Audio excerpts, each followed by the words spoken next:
여러분 안녕하십니까? 9월 10일 금요일 송범선의 오전장 분석, 오늘도 힘차게 문을 열었습니다. 지난 거래일 뉴욕 증시는 힘을 내지 못했습니다. 9월 들어서 증시는 계속 힘을 내지 못하는 장세가 펼쳐지고 있습니다. 연준의 발표에 촉각을 곤두세우고 있는 장세가 펼쳐지고 있고요. 다우지수는 4거래일 연속 하락세를 이어가고 있습니다. 우리 시장도 어제 내마녀의 날을 맞아서 힘을 내지 못하는 장세가 펼쳐졌고요. 추석 연휴를 앞두고 관망세가 짙어지고 있습니다.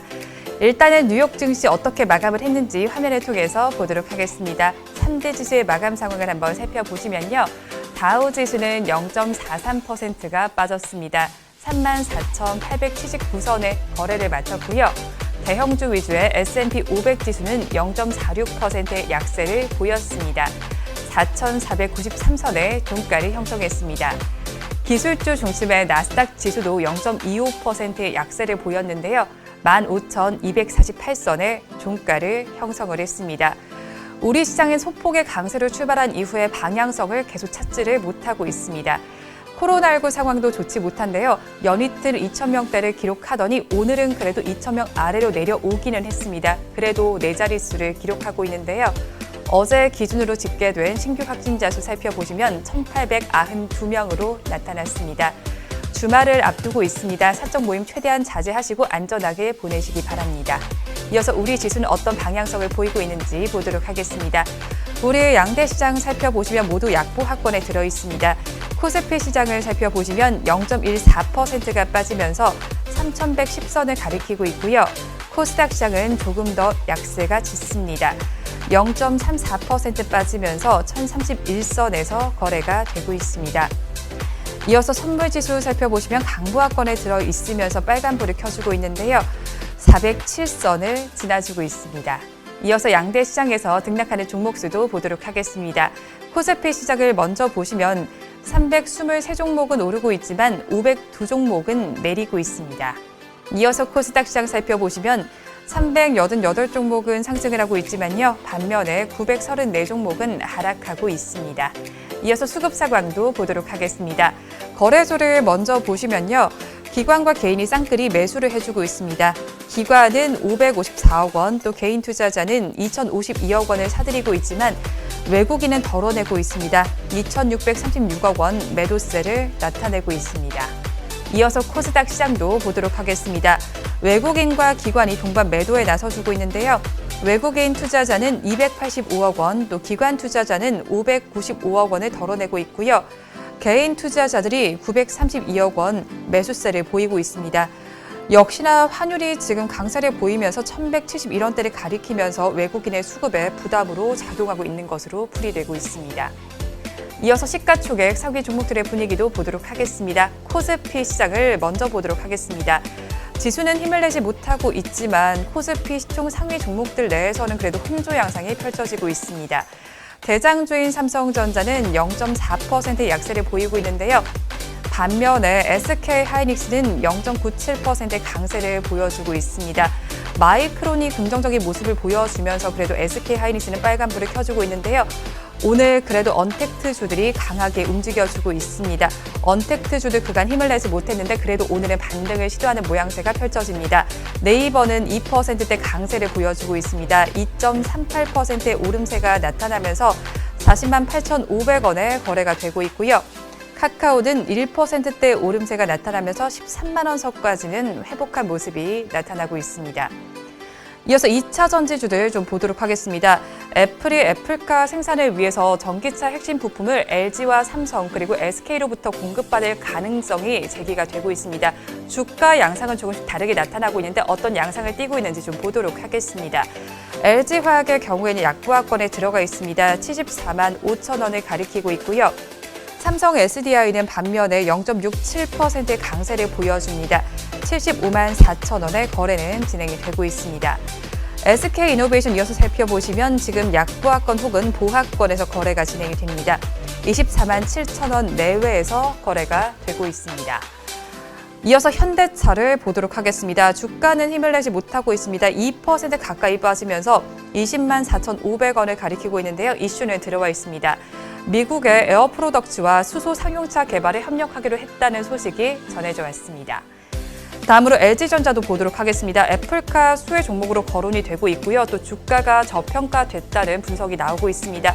그러면서 지금 주가는 긍정적인 양상을 펼쳐주고 있었는데요. LG전자의 주가 양상이 어떤지 좀 보도록 하겠습니다. 주가 양상을 살펴보시면 4.59%의 강세를 보여주고 있습니다. 14만 8천 원에 거래가 되고 있고요. 양봉을 띄워주고 있습니다. 다음으로 크래프톤을 보도록 하겠습니다. 지금 상장 한 달을 맞아서 의무 보유 확약 물량이 시장에 나오게 됐습니다. 그러면서 크래프톤의 주가가 힘을 받지 못하고 있는데요. 4.42%의 약세를 보이면서 45만 4천 원 선에서 거래가 진행되고 있습니다. 다음으로 코스닥 시장으로 넘어가 보도록 하겠습니다. 코스닥 시장 살펴보시면 역시나 엇갈리는 양상이 펼쳐지고 있는데요.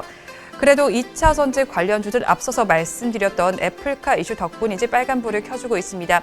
에코프로비엠은 거기에 더해서 SK이노베이션과 대규모 수주 계약이 전해지면서 10.46% 급등 양상을 펼쳐주고 있습니다.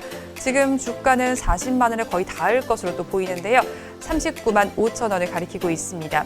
그리고 LNF 역시도 좋은데요. 4.89%의 강세를 보여주면서 13만 800원에 거래가 되고 있습니다. 다음으로 YM텍도 보도록 하겠습니다. 오늘 코스닥 시장에 상장을 했습니다. 따상에 성공을 하지는 못했지만 그래도 한번 주목을 해볼 만한데요. 지금 12%의 강세를 보여주고 있습니다. 그래도 공모가의 더블까지는 상승을 해줬고요. 지금은 12%대 내외에서 거래가 되면서 62,800원, 700원 정도에 진행이 되고 있습니다. 전기차 릴레이 전문 기업이라는 점 참고를 해보시면 좋을 것 같습니다. 다음으로 오로스 테크놀로지를 보도록 하겠습니다. 하나금융투자에서 고객사 다변화를 적극적으로 추진하고 있다는 점을 긍정적으로 평가했습니다. 그러면서 주가는 7.79%의 강세를 보여주면서 31,150원에 거래가 되고 있고요. 거래량도 꽤 많이 붙어있는 상황입니다. 오늘 코스닥 시장에서는 마지막으로 브랜덱스 코퍼레이션을 보도록 하겠습니다. 간밤에 뉴욕 시장에서는 룰루레몬이 강세를 보였습니다. 거기에 더해서 상장 후 처음으로 분기 배당을 발표했다는 점이 주가의 강세 요인으로 작용을 하고 있습니다. 지금 7.79%의 급등 양상을 펼쳐주면서 주가는 12,450원을 가리키고 있습니다. 다음으로 업종별로는 어떤 양상을 펼치고 있는지 보도록 하겠습니다. 우리 코스피 시장을 먼저 보시면 지수는 힘을 내지 못하고 있지만 그래도 통실업에서는 0.95%의 강세가 나타나고 있습니다. 그중에서 SK텔레콤이 1%대 오름세가 나타나고 있고요. 그 뒤를 이어서 보험과 운수창고, 철강, 금속, 증권 업종에서 지금 빨간불이 들어와 있습니다. 반면에 하락하고 있는 업종들 살펴보시면 은행 업종이 가장 힘을 내지 못하고 있는데요. 3%대 약세가 나타나고 있고요. 그중에서도 카카오뱅크가 가장 힘을 내지 못하고 있습니다. 4%대 급락 양상을 펼치고 있습니다. 그 뒤를 이어서 운수 장비와 의료 정밀, 기계, 종이 목재 업종에서도 파란불이 들어와 있습니다. 이어서 코스닥 시장의 업종별 흐름도 보도록 하겠습니다. 일반 전기 전자가 가장 강한 움직임을 보여줍니다. 3%대 급등 양상을 보여주고 있고요. 그중에서 TJ 미디어가 가장 잘 가는 모습을 보여줍니다. 4%대 오름세가 연출이 되고 있고요. 그 뒤를 이어서 IT 부품과 기타 제조, 금융, IT 하드웨어 업종에서 빨간불이 들어와 있습니다. 반면에 하락하는 업종들이 대다수의 업종으로 나타나고 있습니다. 출판, 매체, 복제에서 가장 큰 하락률이 기록되고 있는데요. 1.9%의 하락률이 기록이 되는 가운데 그중에서 양지사가 가장 많이 빠지고 있습니다. 7%대 급락 양상이 펼쳐지고 있고요. 그 뒤를 이어서 디지털 콘텐츠와 오락문화, IT 소프트웨어, SBC 소프트웨어에서도 1%대 하락률이 기록이 되고 있습니다. 이 시간 외국인들은 어떤 수급 양상을 펼치고 있는지 상위 3개 종목을 중심으로 체크를 해보도록 하겠습니다. 지금 시간을 기준으로 외국인들은 대한항공과 LG화학, SK이테크놀로지는 순매수를 해주고 있지만 크래프톤과 삼성전자, 카카오는 순매도에 나서고 있습니다. 지금까지 시황은 저와 함께 보셨고요. 자세한 분석은 전문가님 모시고 해보도록 하겠습니다.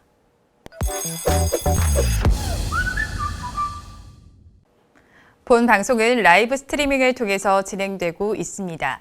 매주 월요일부터 금요일 오전 10시부터 함께 하실 수 있는데요. 유튜브에서 바른경제TV라고 검색하시면 시청하실 수 있습니다. 송범선의 오전장 분석 본격적으로 출발해 보도록 하겠습니다. 오늘도 저희 방송 보시면서 궁금하신 종목들은 댓글로 남겨주시고요.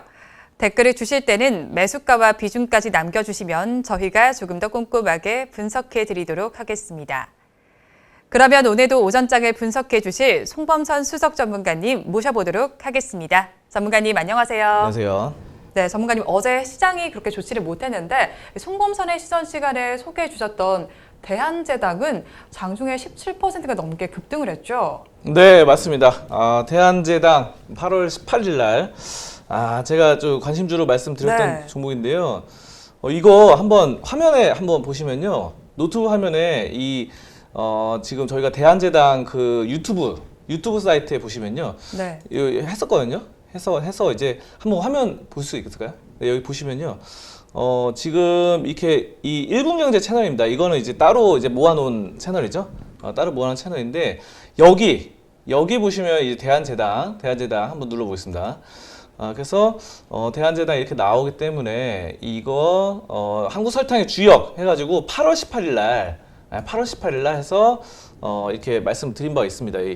한번 보시면 굉장히 좀 설명 좋게 잘 말했어요. 이런 것들 설탕에 대해서 그리고 여러 가지 뭐 닭이나 돼지 뭐 이런 사료 등등으로 또 추석 선물 세트까지 이렇게 말했고, 사료 관련주로 또 많이 좀 이게 언급이 많이 됐었죠. 사료. 그래서 최근에 이런 점들 8월 18일에 했는데 이거 한번 보시면요. 대한제당이 그 언제였으면요. 잠시만요. 다시 한번 보겠습니다. 8월 18일 날 이때입니다. 이때. 8월 18일 날 제가 마우스 가리키는 이때인데요. 양봉 나왔을 때 그때 이제 했다가 약간 눌렸다가 이제 이렇게 올라가가지고 어제만 하면 뭐 17% 이상 상승을 했습니다. 17%. 네. 뭐 그래가지고 상승했고 오늘도 아까 장중에 7.5%까지 상승을 했고 어제 이제 17.7%까지 고점 올랐기 때문에 거래량 치면서 올라가지고 여러분이 뭐 매도를 하신 분들은 상당히 또 축하드리고, 뭐 못하셨다 하더라도 뭐 오늘도 아까 뭐 7.5%까지 오르고 해서 뭐 크게 뭐 이제 이 종목은 뭐 크게 뭐 문제가 없는 종목입니다. 그래서 상당히 좋은 구간이다 이렇게 보고 있습니다. 네, 어제 내일 마녀의 달을 맞아서 우리 시장 분위기는 그렇게 좋지 못했는데 저희와 함께 하시면서 뭐 매수하시고 수익 보신 분들은 일단 축하드리고요. 그런데 이 와중에 대한제당이 이렇게 올라간 이유가 있을까요? 대한제당이 올라간 이유는 뭐 가장 첫 번째로는 종목이 좋습니다. 종목이 좋다는 거. 그러니까 이게 사실 뭐 특별한 이슈가 필요 없는 종목이에요, 원래. 그러니까 원래 이제 그 종목 자체가 좋은 종목들은 네. 언제 사든 솔직히 별 상관없어요. 언제 한 달 전에 샀든 아니면 뭐 1년 전에 샀든 10년 전에 샀든 상관없는 그런 종목들이 있습니다. 그렇기 때문에 이제 믿고 가져가고 뭐 10년이든 평생이든 이렇게 가져갈 수 있는 그런 종목들이 있어요. 네. 그래서 그렇게 보시면 되고요. 이슈로 따지면 첫 번째는 사료 관련주 상승이 있고, 둘째는 윤석열 관련주로서의 주가 반영이 있습니다. 근데 사료 관련주 역시 뭐 특별한 뉴스는 없습니다. 그냥 어제와 최근에 이제 사료 관련 종목들이 많이 올랐습니다. 이거는 많이 급등을 했는데 이에 따라서 이 대한제당이 어떻게 보면 사료 관련주의 대장주로 올랐다 이렇게 보시면 되고요. 지금 특별한 뉴스는 없지만 상식적인 측면에서 여러분이 좀 보시면요, 코로나 시대에 반려동물과 같이 보내는 시간이 많아졌죠. 집에서 보내고 따라서 이제 반려동물 사료가 잘 팔린다라는 이슈가 있고요. 자, 그리고 집에서도 돼지고기, 소고기 많이 먹으니까 또 닭고기 많이 먹기 때문에 이런 것들 잘 팔려서 가축사료로 지속적으로 판매량이 좋다라는 거, 이런 것들이 이 대한제당의 가장 중점적으로 좌우가 되겠습니다. 그래서 아까 전에도 이제 닭이라던가 소고기, 돼지고기 나오잖아요. 이런 사료 관련주로서 이슈를 받았다 이렇게 보시면 되고요. 그래서 사료 관련주들의 상승이 나오는데 뭐 대한제당만 오른 건 아닙니다. 대부분 좀 괜찮은 양상들이 나타났어요. 최근에 보시면요, 뭐 팜스토리라던가 아니면 대주산업 등등이 나타났고, 미래생명자원, 팜스코, 이지바이오, 한일사료 뭐 등등이 있습니다. 근데 이 중에서도 가장 좀 잘 올랐던 게 이제 대한제당. 대한제당이 이제 사료 관련주의 좀 핵심 주도주로 보시면 되겠고요. 지금 뭐 저는 근데 이 종목 말고 이지 홀딩스도 좀 괜찮은 것 같아요. 이지 홀딩스 같은 경우도 이제 팜스토리 관련 계열사로서 많은 이렇게 사료라던가 동물 관련된 것들 다루고 있거든요. 그래서 다음에 또 괜찮게 보시면은 또 접근해 볼 수 있는데 현재 상태로서는 사료 관련주의 대장주는 대한제당이 된다. 뭐 이렇게 보시면 되겠습니다. 윤석열 관련주로도 말씀을 해주셨는데요. 어떤 연관성이 좀 있을까요? 네, 대한제당의 이제 하광열 사회이사가 윤석열 전 검찰총장과 서울대 법대 동문인 것으로 알려졌습니다. 그래서 윤석열 관련주로 언급되는 종목이고요. 그래서 이제 최근에 이제 뭐 국민의힘에서 이제 면접도 보고 그러더라고요. 면접 보고 그래서 뭐 어제 이제 홍준표 후보와 뭐 유승민 후보 이렇게 뭐 면접 봤는데 오늘 또 윤석열 후보가 또 그 3인의 면접관으로서 국민의힘 내부에서 또 면접을 보죠. 그리고 뭐 이런 여러 가지 소식들이 계속 나오기 때문에 이런 점들이 어느 정도 반영됐다. 이렇게도 볼 수 있을 것 같습니다. 자, 그런데 이것만으로 따지긴 힘들 것 같아요. 왜냐, 아직은 뭐 이제 홍준표 후보가 막 치고 올라오는 상황이라서 이런 경쟁 때문에 아직 어떻게 될지 모르는 만큼 이 정치 테마주로서의 무작정 기대하는 이런 것만은 좋지 않다라고 볼 수 있겠습니다. 그러면 이 종목에 대해서는 앞으로 어떻게 대응을 하면 좋을까요? 그렇죠. 이제 테마를 일단 두 개 다 탄 종목이기 때문에 이런 점들에 따라서 대한제당 현재 상황은 뭐 좋다 이렇게 보실 수 있겠습니다. 근데 다만 이제 오를 때 추격 매수는 좀 금지입니다. 오를 때 지금 이미 뭐 3,300원 선까지 올랐기 때문에 이런 점들에 대해서 추격 매수하는 거는 좀 금지하자.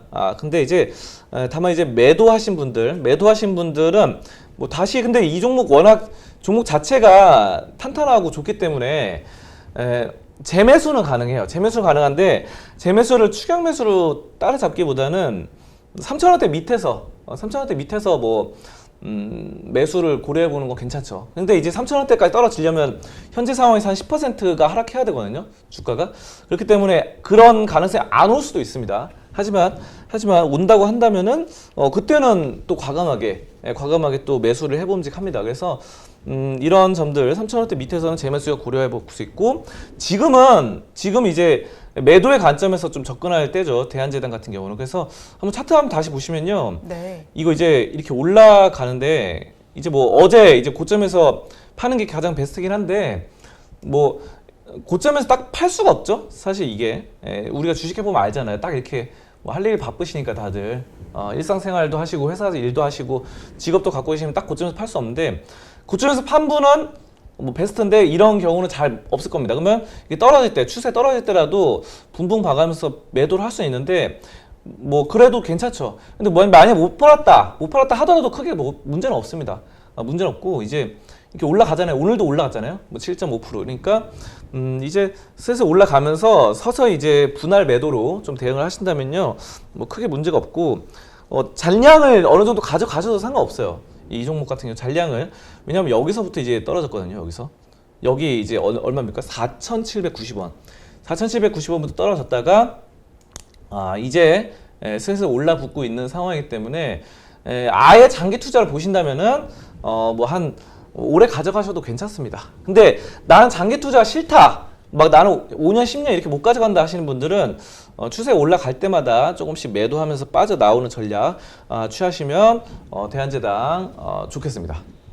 네, 첫 번째 주제에서는 송범선의 시선 시간을 전해드렸던 대한제당에 대해서 살펴봤습니다. 어제 시장은 좋지 못했는데 급등 양상이 펼쳐졌는데요. 어떤 모멘텀이 있는지 앞으로 대응을 어떻게 할지 전해드렸으니까요. 참고해서 투자 전략 세워보시면 좋을 것 같습니다.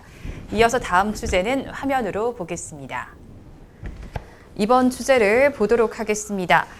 오늘 이번에는 HLB를 살펴보도록 하겠습니다. 어제 종가는 빨간불로 마감을 했는데요. 장중에는 약세를 보였습니다. 특히 장 시작 후에 하락세가 나타났는데요. 전문가님께서는 어떻게 보셨나요? 네, 그렇죠. 뭐 HLB가 좀 하락하긴 했지만 뭐 크게 현재 문제는 없는 것 같습니다. 시장 전체가 좀 빠지다 보니까 네. 뭐 특히 뭐 성장주들이 어제랑 오늘 다 많이 빠지는 것 같아요. 성장주들. 카카오를 대표로 해서 카카오, 뭐 네이버, 그리고 뭐 크래프톤도 떨어지고 지금 성장주들이 약세입니다. 약세장이 펼쳐지고 있고 HLB는 성장주는 아닙니다. 엄밀히 말하면. 왜냐하면은 HLB는 현재 상태에서도 적자입니다. 적자 기업이에요, 이거. 그래서 적자 기업이다 보니까 수익성은 현재 마이너스라고 보시면 돼요. 마이너스라고 보시면 되는데 그럼에도 불구하고 HLB가 자꾸 이렇게 거론이 되고 이슈가 되는 이유는 미래 가능성이죠. 미래 가능성. 미래의 비전이라던가 먼 훗날에 이렇게 될 것이다라는 그런 측면 때문에 HLB가 좀 이렇게 부각을 받고 있고요. 뭐 오늘 또 다시 올랐고 어제 마이너스가 나오긴 했는데 어제 장중에 마이너스 4.8%까지 나왔다가 고점에 또 종가는 또 플러스로 끝났어요. 플러스로 끝났다가 지금 뭐 옆으로 가고 있는 상황이거든요. 근데 이제 중요한 건요. 한번 차트 한번 볼게요. 옆으로 가고 있는 상황이 이제 이렇게 지속되고 있습니다. 옆으로 가고 있는데 이거 옆으로 가는 거는 그렇게 좋은 건 아닙니다. 좋은 건 아니기 때문에 그래도 이제 그나마 나은 거는 이제 이렇게 급락하는 건 아니라는 거죠. 최근에 이제 보시면은 뭐 카카오라던가 이런 것처럼 이렇게 급락한 건 아니기 때문에 최악은 아니다. 최악은 아니지만 옆으로 가는 거는 여러분이 만약에 이 종목을 길게 가져가실 생각 없다면은 어느 정도 매도를 준비하셔야 될 때다. 이제 제가 뭐 항상 말씀드린 것처럼 이 파란색 선 밑에서 이제 이 선이 올라오잖아요. 올라오니까 이게 좀 맞닿을 때가 된다고 한다면은 이제 매도를 어느 정도 준비를 해야 되고 그렇습니다. 그래서 이제 지금 현재 상황에서 시장이 거의 다 크게 떨어졌기 때문에 뭐 떨어졌다 이렇게 보시면 될 것 같고요. 나노젠과 이제 나노코박스 관련 업무 협약 이거와 관련된 체결 상태는 여전히 유효하고요. 지금 베트남에서 이제 어느 정도 이제 승인은 저번에 보류했잖아요. 보류했던 것이 다시 한번 또 승인이 되지 않을까. 이렇게 좀 기대가 좀 커지고 있는 그런 상황이 되고 있습니다. 그런데 주가가 하락하는 상황에서 수급 상황은 조금 다르게 나타났다고 좀 봐야 할까요? 외국인과 기관은 모두 매수에 나섰죠? 그렇죠. 외국인 기관 어제 하루 동안에 보시면요. 외국인과 기관이 둘 다 매수를 했습니다. 둘 다. 그래서 외국인은 어제 22만 주 매수를 했고요. 기관은 5만 9천 주 가량 순매수를 해줬습니다. 자, 그런데 어제 같은 경우는 이제 이렇게 어제 장중에 4%까지 떨어졌다가 좀 저점에서 잡고 또 다시 올라서 그 종가는 플러스 2%로 마감을 했습니다. 그래서 화면 잠깐 보시면요. 화면에 보시면 이제 외국인이 9월 8일 날 좀 팔았어요. 43만 주. 근데 어제 이제 22만 주 가량 사주고 기관도 5만 9천 주 매수. 그리고 그런 점에 봤을 때 그러니까 9월 8일 날 떨어졌을 때 급락해서 떨어졌을 때 그때보다는 많이 매수한 건 아닙니다. 그래서 지금 최근에 이제 한 3일 동안의 수급 양상을 보시면요. 아주 좋다라고는 할 수 없어요. 아주 좋다라고 할 수 없고 다만 이제 9월 7일 날까지는 좀 사주긴 했는데 이제는 여기서는 외국인이 9월 7일까지로 봐서 4거래일 동안 보면요. 외국인이 매수 우위죠. 순매수를 많이 했는데 최근에 3거래일 이제 시장이 어느 정도 꺾이는 양상에서 또 이 HLB 하나만 좀 판단하신다면은 또 어느 정도 좀 수급이 아예 좋다, 무조건 좋다 이렇게는 볼 수 없습니다. 그리고 기관이 어제는 좀 사줬는데 최근에 이제 일주일 동안 보시면요. 좀 팔았어요. 좀 팔아가지고 특히 9월 6일 날 10만 주 가량 팔고 해서 약간은 혼란스럽습니다. 혼란스러워서 이제 수급상이 혼란스럽기 때문에 여러분이 무작정 이 종목을 지금 상황에서는 긍정적으로만 수급상을 판단하셔서는 안 되고요. 어느 정도 이제 매도 준비를 하시는 게 좋겠다 이렇게 말씀드리겠습니다.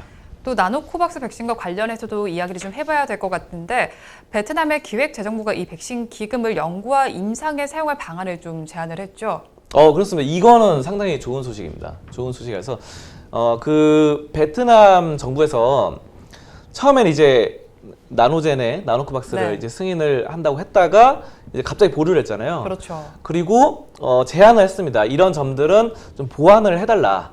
이거 이렇게 보완해달라고 했거든요. 자, 그래서 보완점을 몇 가지 말했습니다. 안전성, 뭔가의 안전성, 그리고 효율성, 뭐 이런 것들 말했는데, 제가 봤을 때는 충분히 좀 보완이 될 것이다라고 보고 있어요. 그래서 지금 현재 상황 종합적으로 따져봤을 때는요, 백신 베트남에서 승인 가능성은 상승하고 있습니다. 자, 이것에 대해서 좀 중심적으로 좀 말씀드리자면요, 지금 베트남 백신이 지금 많이 필요한 상황인데, 베트남에서 세 가지 백신의 임상이 진행되고 있습니다. 첫 번째는 우리 이제 나노젠과 HLB가 계약을 맺고 글로벌 판매권을 받은 나노코박스 첫 번째. 그 다음에 두 번째가 코비박입니다. 코비박. 그리고 세 번째는 ARCT 154. 이 세 가지예요, 세 가지. 자, 그러면은 우리 이제 HLB 기존 주주님들은 이제 나노코박스를 응원해야 되는 상황이잖아요. 그래도 이제 경쟁자를 한번 알아봐야겠죠. 코비박과 ARCT를 좀 알아보도록 하겠습니다. 코비박은 뭐냐면요, 베트남의 이제 두 번째 토종 백신입니다. 그래서 이 하노이 의과대학과 이런 국립위생 역학 연구소에서 공동 연구로 만들어졌어요. 자, 그래서 8월부터 2차 임상이 들어갔어요. 자, 그리고 ARCT 154는 뭐냐면요, 미국에서 만들었습니다. 미국의 악투루스 테라포틱스라는 회사가 mRNA 기반 이 코로나 백신을 만든 겁니다. 그래서 현재 임상 1상을 진행 중입니다.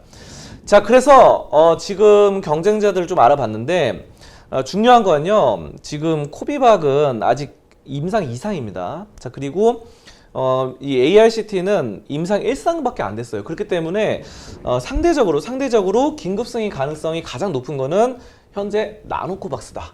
이렇게 보시면 되겠습니다. 그래서 나노코박스 같은 경우는 이 개발 속도도 가장 빠르고, 또 현재 뭐 여러 가지 유효성이라던가 이런 것들을 가장 높게 인정받은 상황입니다. 제가 그냥 제 개인적으로 말씀드린 게 아니라 객관적인 데이터상 말씀드린 거예요. 네. 객관적인 데이터상 코비박과 ARCT 이 두 가지 경쟁자보다 나노코박스가 더 생산량이라던가 효과성, 그리고 유효성, 뭐 안정성이 더 높다, 이렇게 데이터상 나와 있거든요. 자, 그래서 지금 또 베트남이 지금 인구도 꽤 많고 해가지고 많이 백신이 필요해요. 백신이 필요한데 지금 생산량이 또 중요하죠. 생산 설비가 아무리 좋은 백신이라도 생산 설비가 또 중요한데, 나노코박스는 월 1,000만회 분까지 또 확대를 할 계획이에요. 자, 그리고 현재 800만 회 생산 능력을 갖추고 있어요. 이거 굉장히 생산 설비가 좋다는 겁니다. 공장 이 라인이 잘 돼 있어요, 구성이. 그래서 지금 긴급 승인이라는 건 이제 급하다는 거잖아요. 급하기 때문에 당장 뭐 설비가 갖춰져 있어야 되는데, 상대적으로 이제 아까 경쟁자들 코비박과 ARCT는 그렇게까지 생산성도 갖춰지지 않았거든요.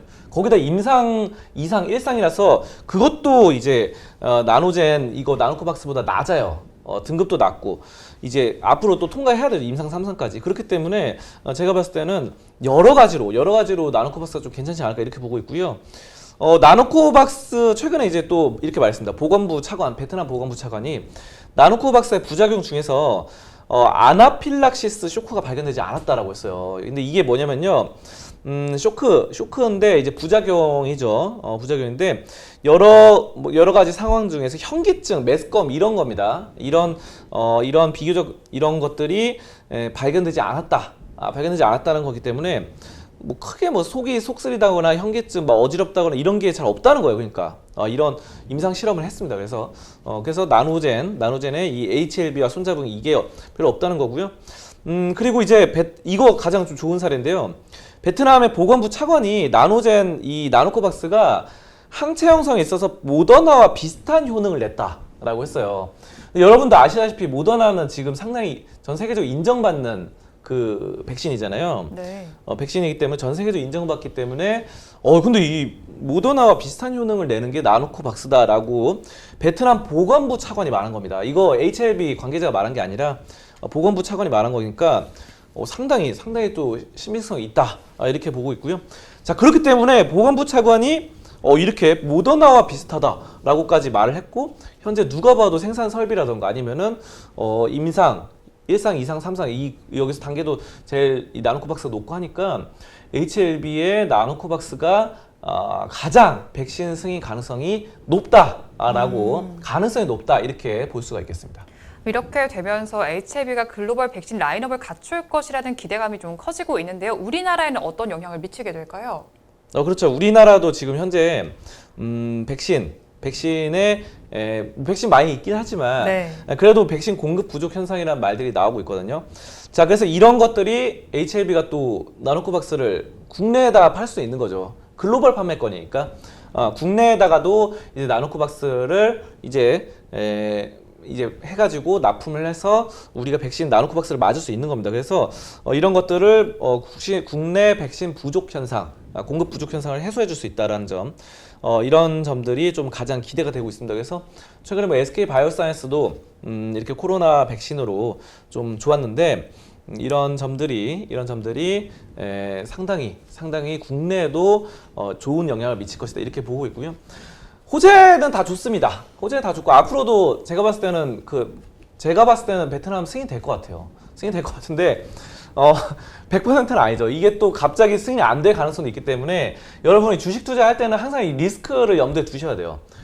나는 백신이 승인될 것을 응원하고 있지만 베트남에서 하지만 만에 하나 진짜 만에 아주 만 가지 경우 중에 하나 잘못될 경우까지 여러분이 생각을 하셔야 돼요. 그래서 지금 HIV 추세가 옆으로 가는 상황에서 슬슬 물량 줄이는 매도 과정 좀 준비하신다면요 크게 걱정 없거든요. 근데 다 팔라는 소리는 아니고요.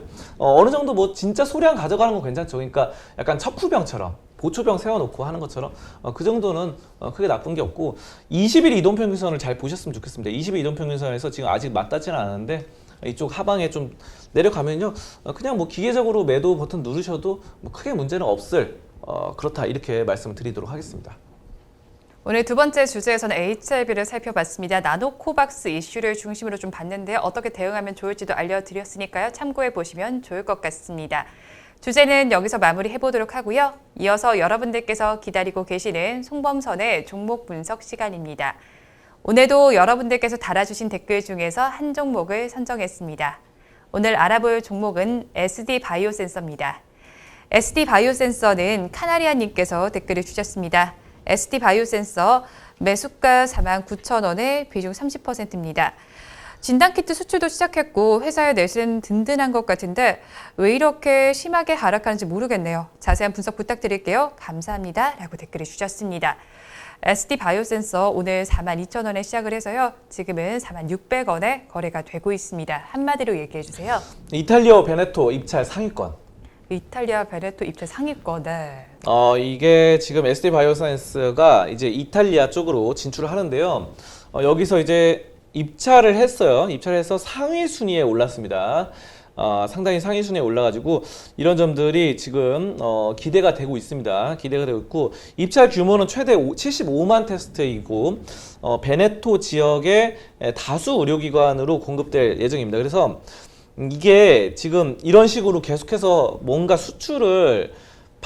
영업을 잘 하고 있는 겁니다. 그래서 이탈리아 입찰 시장의 성공적인 진입 이런 것들 유럽 시장의 교두보를 삼는다 그랬는데, 그러니까 일각에서는 이렇게 말이 나와요. 이제 코로나 뭐 위드 코로나니 뭐 코로나와 함께 간다, 코로나와 함께해요, 뭐 이런 말들까지 나오는데 뭐 자유의 날, 해방의 날 이러는데 이게 지금 앞으로 진단키트를 할 것인가? 사람들이 코로나 진단키트를 계속 쓸 것인가 말 것인가 이런 말들이 나와요. 지금 뭐 영국이나 뭐 유럽 많은 국가들이 여러분들 막 동영상을 통해서 보셨다시피 뭐 축구 경기 이런 거 하잖아요. 그러면 대부분 마스크 안 써요. 대부분 마스크 안 쓰고 축구 경기 가득 채워놨는데 경기장을 가득 채우고 마스크 없이 그냥 마음대로 응원합니다. 뛰어다니면서. 그렇기 때문에 그런 문화고, 그래서 이제 거의 뭐 이제 신경 안 쓰는 약간 독감이나 감기처럼 신경 쓰는 게 아니냐. 그러면 굳이 내가 이거를 할 필요가 있나? 이런 말들 하거든요. 자, 그런데도 불구하고 지금 그럼 다 끝나가는 상황 아니냐? 이제 심하게 하는 거 아니냐? 뭐 이러는데 그런 게 아닙니다. 지금 또 보시면요. 이탈리아로 이제 입찰해가지고 교두부로서 또 계속 뭔가 판매를 하잖아요. 그러니까, 그동안 또 안 뚫었던 나라들이 있고, 안 뚫었던 곳들을 또 유럽 시장에서 또 새로운 시장을 또 개척을 하기 때문에 이런 점들에 따라서 SD 바이오센서는 끝난 건 아니다. 끝난 건 아니다. 그렇게 보시면 되겠습니다. 근데 차트상 흐름이 계속 떨어지죠. 계속 떨어지기 때문에 자, 한번 보겠습니다. 한번 보시면요. 지금 이게 지금 음봉이 많이 나왔는데 이렇게 떨어지다가 한 번은 튀어 오를 겁니다. 튀어 오를 거기 때문에 그런 반등을 이용해야죠. 기술적인 반등이 나옵니다. 그래서 이거는 제가 봤을 때는요, 어느 정도 그 큰 손이나 세력들의 약간 누르기가 아닌가, 뭐 이런 생각이 들어요. 큰 누르기다라는 점에서 이런 점들은 한번 반등이 나올 때 빠져나오자, 이런 말씀을 드리고요. 다만 좀 아쉬운 점은 이제 이분이 이제 비중을 좀 많이 실으셨다는 거죠. 네. 비중을 30%나 싣고 계시기 때문에 어느 정도 물량을 좀 반등이 나올 때는 어느 정도 크게 좀 쳐낼 필요는 있습니다. 그래서 지금 한 종목에 많이 비중을 실으셔서는 안 된다라고 말씀드리고요. 여기서 더 막 추가하면서 하시지 않으셨으면 좋겠어요. 왜냐면은 이미 비중이 크기 때문에 어느 정도 버티면서 가다가 기술적 반등이 나올 때 그때 물량 털고 나오는 그런 전략을 쓰자, 이렇게 말씀을 드리겠습니다.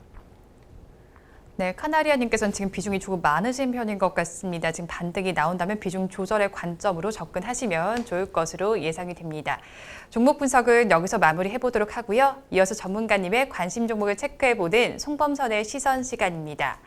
오늘 전문가님의 레이더망에는 어떤 종목이 걸려 있었을까요? 전문가님, 오늘은 어떤 종목 가지고 오셨나요? 네, 삼성전자입니다. 네, 우리 대장주네요. 네네네. 삼성전자가 TSMC보다 상당히 저평가됐습니다. 됐다는 말들이 또 나오고 있고요. 지금 자사운용사 에버딘 스탠다드 인베스트먼트 아시아, 여기에 휴영 회장이 또 CNBC에 출연을 해서 삼성전자가 매우 저렴한 종목이다 라고 했습니다.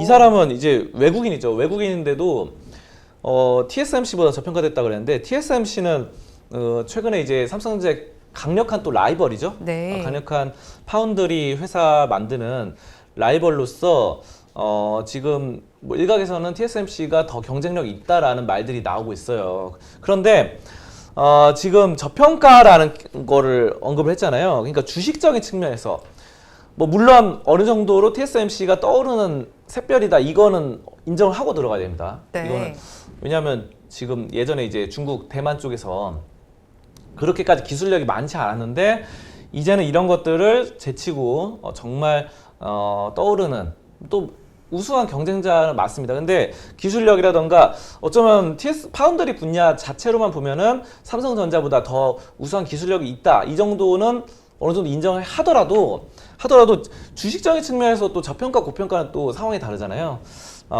그러니까 주식적으로 TSMC는 그런 기술력들이 너무 많이 반영돼서 주식적 측면에서는 약간 고평가 기조다라고 한다면은 삼성전자는 그보다 훨씬 싼 가격대다.